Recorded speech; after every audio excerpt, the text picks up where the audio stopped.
ચોમાસામાં પહેલા વરસાદની પધરામણી ખૂબ જ નાહ્યા પછી હું ટેરેસ ઉપર ગઈ. ટેરેસ ઉપર જઈને ધાબાની સફાઈ કરી અને પછી કુંડાની સફાઈ કરી.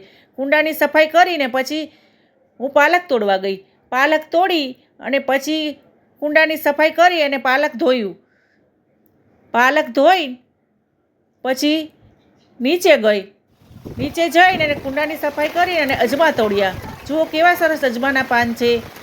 અજમાના પાન તોડી અને હું ગઈ ગાર્ડનમાં. ગાર્ડનમાં જઈને અને સાફ સફાઈ કરી, કુંડાની સાફ સફાઈ કરી અને પછી અશ્વિન કે ભજીયા બનાવવા છે. પછી ગઈ હું મારા મિશન ઉપર જઈને અને મિક્સ ભજીયા બનાવ્યા.